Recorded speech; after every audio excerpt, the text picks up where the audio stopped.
आज हम जो टॉपिक करने जा रहे हैं वो है डार्क रिएक्शन।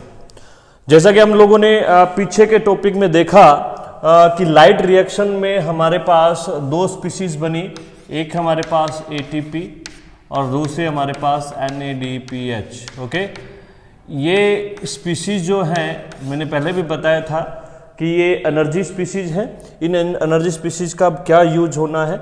एक्चुअली डार्क जो रिएक्शन है, डार्क रिएक्शन का मतलब ये है कि they don't need a light, that's why this is called the dark reaction. Doesn't mean कि ये डार्क में ही होती है। इस रिएक्शन के लिए किसी भी प्रकार से लाइट की ज़रूरत नहीं है।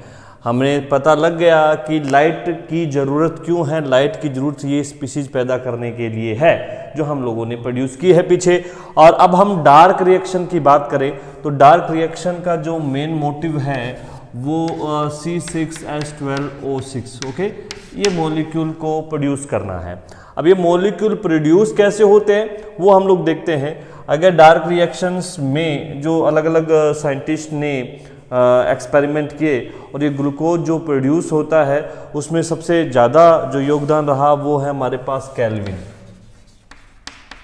ओके, तो केल्विन ने ये एक्सप्लेन किया कि डार्क रिएक्शन में जो है C6H12O6 कैसे प्रोड्यूस होता है। इसलिए जो केमिकल पाथवे है जिससे ये प्रोड्यूस होता है उसे केल्विन साइकिल ही कहा जाता है।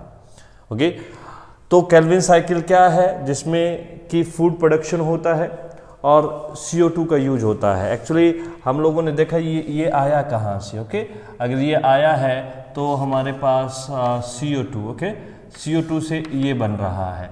अब ये बन कैसे रहा है वो हम लोग देखते हैं। अगर केल्विन ने कहा कि ये जो सबसे पहले जो CO2 है, ओके, ये किस कंपाउंड में कन्वर्ट होता है, किस कंपाउंड में कन्वर्ट होता है, ये कंपाउंड है that is 3PGA। Okay, directly C6H12O6 नहीं बनता है। ओके, तो डायरेक्टली किस में बनता है ये केल्विन जो का कि CO2 जो है 3PGA। 3PGA क्या है अगर हम कहें, okay, phospho glyceric acid, 3-फॉस्फोग्लिसरिक acid.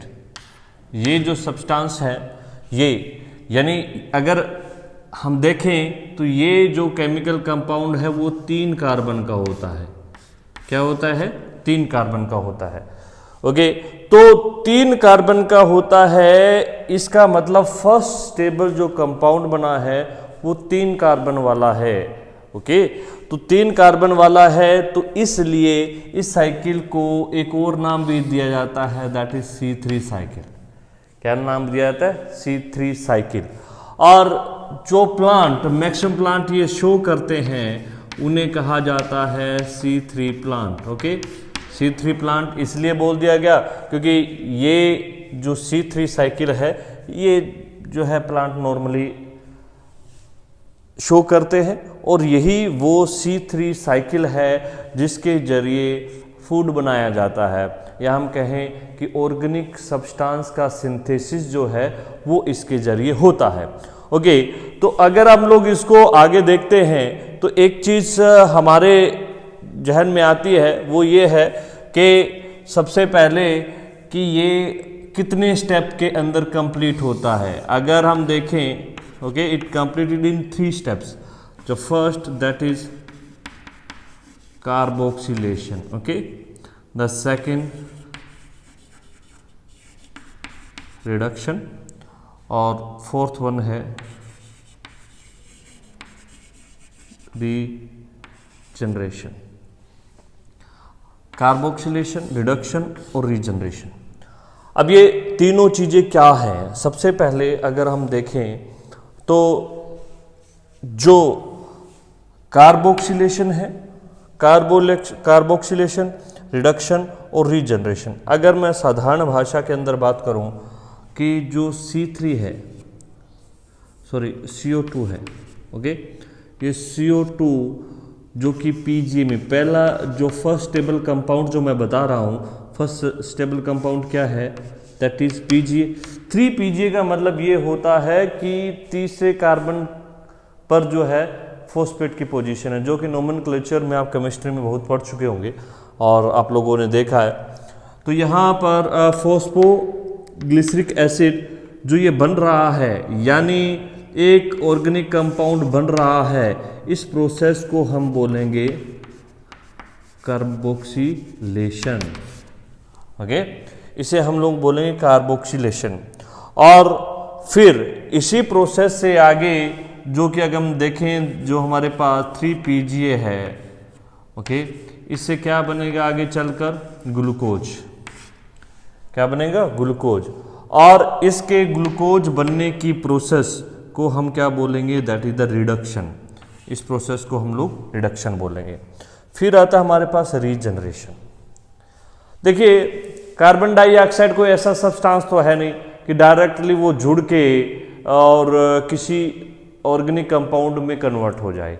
इसका मतलब ऐसी कोई चीज है, ठीक है ना, ऐसी कोई चीज है जो इस कार्बन डाइऑक्साइड को रिसीव करती है और वो जो है किस में कन्वर्ट हो जाती है? 3 पीजीए में। तो वो चीज कौन सी है? अगर वो देखें तो वो हमारे पास है, ओके, रिबुलोज 1,5 बाइफॉस्फेट। क्या होता है? Ribulose biphosphate. अगर इनकी पोजीशन बताऊं तो 1,5 होती है, एक पहले पे। बाई का मतलब भी हमारे पास क्या है? 2 जो है फॉस्फेट ग्रुप जुड़े हुए होते हैं। ओके, ये जो होता है 5 कार्बन कंपाउंड्स है, ये वो सब्सटेंस है जो कि CO2 के साथ जुड़ता है। ओके, यहाँ पर 5 है और यहाँ पर ये है, और दोनों मिलकर क्या बनाते हैं? 2 molecule. Okay, 2 molecule of 3 PGA. 2 molecule of 3 PGA. अब रिबुलोज बाइफॉस्फेट जो काम करता है वो किसकी पोजीशन में? रुबिस्को। ठीक है, रुबिस्को अगर हम कहें इसे बोल सकते हैं रिबुलोज बाइफॉस्फेट कार्बोक्सिलेज एंजाइम की प्रेजेंस में ये प्रोसेस होती है। ओके, तो हमारे पास RUBP जो है वो CO2, मतलब कि ये वो सब्सटेंस है, ये वो सब्सटेंस है जो प्लांट के अंदर, प्लांट सेल्स में अबंडेंस के अंदर मिलता है, बहुत ज़्यादा मात्रा के अंदर मिलता है। अब ये वो है जो CO2 को रिसीव करता है, और जो फर्स्ट प्रोसेस है हमारे पास कार्बोक्सिलेशन, उसको इनिशिएट करने के लिए ये रिस्पॉन्सिबल होता है। ओके, अगर ये यूटिलाइज हुआ है, अब इसका बनना भी जरूरी है। अगर मान लो एक बार यूटिलाइज हो गया तो वो फिर फिनिश हो जाएगा ना। इसका मतलब ऐसी प्रोसेस है जिससे ये रीजनरेट भी दोबारा हो जाता है। रीजनरेट होने का मतलब ये है कि दोबारा ये बन जाता है और फिर दोबारा नेक्स्ट मॉलिक्यूल CO2 को रिसीव करने के लिए ये रेडी रहता है। ठीक है, तो इस प्रोसेस को हम क्या बोलेंगे? That is regeneration. ओके, अगर हम बात करें, that is a formation of RUBP that called regeneration। ठीक है, तो ये जो प्रोसेस है, अगर हम देखें कि dark reaction complete in 3 step, first carboxylation, फिर रिडक्शन, फिर रीजनरेशन। अब हम इसे एक सही तरीके से, अलग तरीके से, या हम कहें इसको समराइज करके देखते हैं कि किस किस तरीके से कौन कौन सी चीज़ें बनती है। ओके,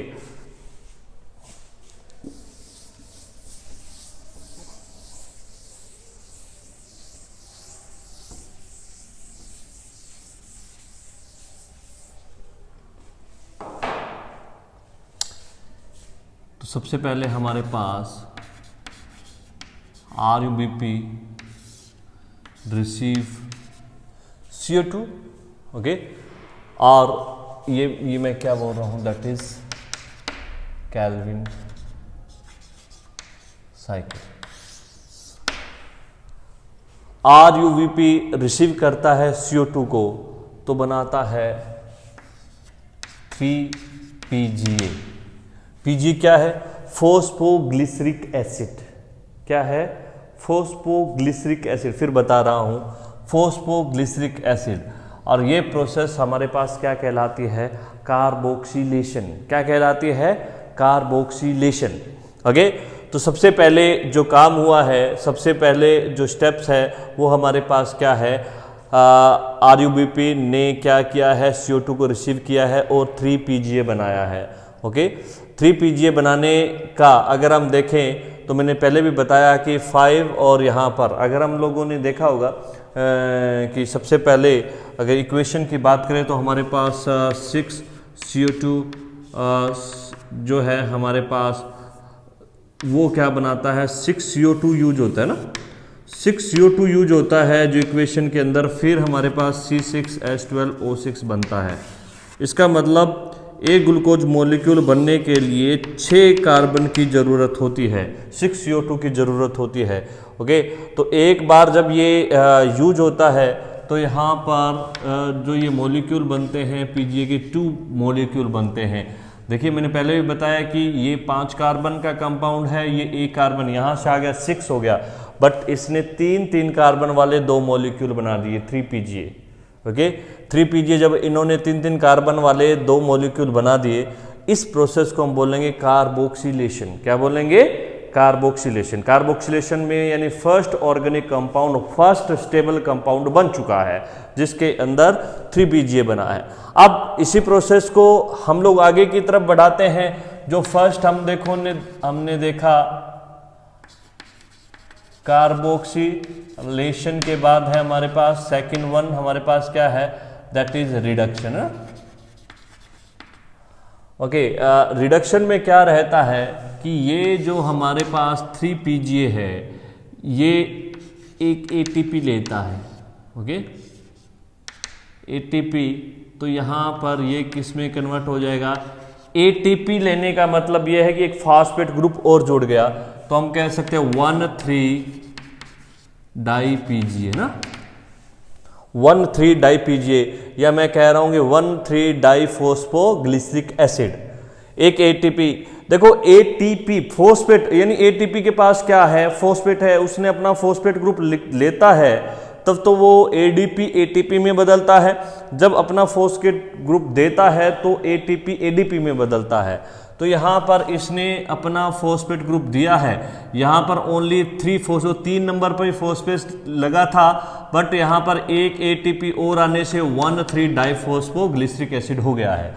ओके, अब यहाँ पर जो कि नेक्स्ट प्रोसेस है वो क्या होगा? नेक्स्ट प्रोसेस के अंदर ये किस में कन्वर्ट हो जाएगा? ये कन्वर्ट हो जाएगा, यहाँ पर एक और चीज़ यूज होगी NADPH, जो कि हम लोगों ने देखा था पीछे बना था NADPH, और ये किस में कन्वर्ट हो जाएगा? NADP positive. और ये किस में जो बनेगा? तो ये बनेगा 3PGAL। ओके, 3PGA का मतलब ये है 3 फोस्फोग्लिसरैल्डिहाइड, 3 फोस्फोग्लिसरैल्डिहाइड, 3 फोस्फोग्लिसरैल्डिहाइड। तो यहाँ पर ये देखिए ये क्या है? दैट इज NADPH, जो कि ये स्पीसीज भी कहाँ पर बनी थी? लाइट रिएक्शन में बनी थी, ग्लिसरैल्डिहाइड। इसके बनने के लिए जो NADPH ये यूज हुआ है, ये हमने ऑलरेडी देखा कि लाइट रिएक्शन में प्रोड्यूस हुआ। अब ये 3PGAL जो है वो आगे किस में कन्वर्ट होगा? वो आगे कन्वर्ट हो जाएगा, दैट इज ये फ्रुक्टोज में हो जाएगा और अल्टीमेटली ग्लूकोज में हो जाएगा ना। अब यहाँ पर देखिए ये ग्लूकोज का बन, यही तो मेन मकसद था ना, ग्लूकोज का बनना जो है वो क्या कहलाता है? ये सारी एंटायर प्रोसेस जो है वो कहलाती है रिडक्शन। क्या कहलाएगी? रिडक्शन। अब एक चीज मैं आप लोगों को बता दूं कि ग्लूकोज जो मॉलिक्यूल है वो एक कार्बन डाइऑक्साइड से नहीं बना है, वो 6 कार्बन डाई, क्योंकि हमने रिएक्शन पहले स्टार्टिंग में देखा कि 6 जो है यहाँ पर बने हैं। अगर यहाँ पर 6 ये एक CO2 है वो 3PGA बना रहा है, तो यहाँ पर अगर 6 CO2 है तो यहाँ पर 12 बनेंगे, और डेफिनेटली ये भी जो है 12 ही बनेंगे, और यहाँ पर ये भी जो है 12 ही बनेंगे, और उसमें से जो है यानी तीन तीन कार्बन वाले 2 PGL जो है वो किस में यूज हो जाएंगे, ग्लूकोज फॉर्मेशन में, यानी 2 PGL जो है 3 PGL जो कि 2 मॉलिक्यूल हैं, they use into formation of glucose, because glucose is the 6 carbon molecules. Okay, जो बाद में बाकी के 10 रह गए ना, जो 12 में से जो 2 हैं वो तो ग्लूकोज के लिए यूज हो गए, ठीक है। अब जो हमारे पास 12 रह गए हैं, 12 में से 10 रह गए हैं, वो 10 क्या काम करेंगे अगर हम देखें तो उन 10 का भी यहाँ पर यूज होगा। तो सबसे पहले ये चीज़ जानने की है कि हमारे पास रिडक्शन में क्या हुआ है। रिडक्शन में हमारे पास क्या बन गया, ग्लूकोज बन गया। ग्लूकोज बनने के बाद जो थर्ड प्रोसेस है, ये यहाँ तक ये प्रोसेस अगर मैं देखूं तो इसे मैं क्या नाम बोल रहा हूँ, कार्बोक्सिलेशन, और ये हमारे पास प्रोसेस है वो रिडक्शन है। और थर्ड वन, एक्चुअली दिक्कत क्या है, जो चीज चाहिए वो ये चाहिए ना, ठीक है, ट्यूबुलोज बाइफॉस्फेट्स। अब ये जो 10 PGL बच गए हैं, ये आगे किस में कन्वर्ट हो जाएंगे, ये आगे कन्वर्ट होंगे किस में, ओके, रूबलोज बाइफॉस्फेट। किस में कन्वर्ट होंगे, रूबलोज बाइफॉस्फेट। इस प्रोसेस को अगर हम देखें, अब इसके अंदर सपोज कीजिए कैसे हो जाएंगे, ओके, कैसे हो जाएंगे, यहां पर बाई है, ओके, और यहां पर ओनली 3 पे है, यानी एक फॉस्फेट और ग्रुप जुड़ेगा, तो यहां पर क्या लगेगा, दैट इज ATP। यहां पे ATP यूज होंगे, तो ATP यूज होने से जो है वो किस में कन्वर्ट हो जाएंगे, ADP। ओके, किस में कन्वर्ट हो जाएंगे, ADP में कन्वर्ट हो जाएंगे, और ये स्पीसीज दोबारा बन जाएगी RUBP। अब यहां पर देखें तो सबसे पहले सिंपल कॉन्सेप्ट है, इसको इस प्रोसेस यहां हो गया हमारे पास कार्बोक्सिलेशन, ओके, और फिर उसके बाद ये जो पोर्शन है हमारे पास जो एंटायर यहाँ से यहाँ तक है, ये हमारे पास दैट इज रिडक्शन, और ये हमारे पास रीजनरेशन। ओके, ATP किस में कन्वर्ट हुआ है, ADP में। अब ATP यहां से जरूर देखिए, एक सिंपल सा कॉन्सेप्ट है कि हमने बताया था ना कि इस फूड के बनने के लिए अब RUBP दोबारा रेडी हो गया, फिर ये कार्बन डाइऑक्साइड को लेने के लिए यहाँ पे देखें 12 में से 10 तो यहाँ यूज हो गए, ठीक है। अब बाकी जो 10 मॉलिक्यूल हैं वो यहाँ पर क्या बना रहे हैं, जो 5-5 वाले क्या बना रहे हैं, 2 बना रहे हैं ना, ठीक है ना। यहाँ पर ये देखिए 3 है, और यहाँ पर इन्हें सब्सटेंस क्या बनाया है, रूबलोज बाइफॉस्फेट, और ATP यहाँ पर कितने जुड़ेंगे, यहाँ पे ADP जो है टोटल ADP में कन्वर्ट हो जाएंगे, ठीक है। तो टोटल जो है अगर हम देखें कॉन्सेप्ट को देखें तो हमारे पास जो टोटल 6 कार्बन डाइऑक्साइड मिलकर क्या बना रहे, एक ग्लूकोज मॉलिक्यूल बना रहे हैं। एक ग्लूकोज मॉलिक्यूल फॉर्मेशन के लिए हमें कितने कार्बन डाइऑक्साइड चाहिए, 6 चाहिए, ओके। तो उसी तरीके से ATP और NADPH यहाँ पर 6 हैं, तो यहाँ पर 12 मॉलिक्यूल PGL बना है, और 12 मॉलिक्यूल के लिए कितने 12 ही NADPH चाहिएंगे, ओके, कितने चाहिएंगे, 12 ही NADPH चाहिएंगे। और डेफिनेटली यहाँ पर भी जो है हमारे पास जो ATP हैं, ATP भी हमारे पास कितने हैं, 12 हैं, और यहाँ पर कितने यूज हो रहे हैं, सॉरी यहाँ पर 6 RUBP बनेंगे ना, तभी CO2 को रिसीव करेंगे, तो इसके लिए भी कितने चाहिएंगे, 6 ATP चाहिएंगे। तो ATP की संख्या कितनी होगी, टोटल 12 वहाँ पर हो गई, 6 यहाँ पर हो गई, टोटल 18 ATP चाहिए ना। और NADPH कितने चाहिए, 12 NADPH, यानी 12 NADPH, ओके। 18 यहाँ पर ATP चाहिए, और 12 जो है हमारे पास NADPH चाहिए। अब ये देखिए ATP NADPH से ज़्यादा चाहिए, ओके। तो NADPH डीपीएच से ज़्यादा चाहिए एटीपी, तो हमने देखा कि वहाँ पर एक साइक्लिक रिएक्शन होती है, एक नॉन साइक्लिक होती है। तो एटीपी की संख्या ज़्यादा चाहिए, इसलिए नॉन साइक्लिक के साथ साइक्लिक भी होती है। हम जानते हैं कि NADPH only non cyclic reaction से बनता है, साइक्लिक रिएक्शन में NADPH नहीं बनता है। एटीपी जो है वो किससे प्रोड्यूस होते हैं? साइक्लिक रिएक्शन से भी प्रोड्यूस होते हैं, नॉन साइक्लिक प्रोड्यूस से भी प्रोड्यूस होते हैं। इसलिए ये हमें कॉन्सेप्ट ये समझ में भी आना चाहिए कि नॉन साइक्लिक के साथ साइक्लिक की क्या जरूरत है, कि साइक्लिक रिएक्शन भी क्यों चाहिए। साइक्लिक रिएक्शंस में ओनली क्या होते हैं?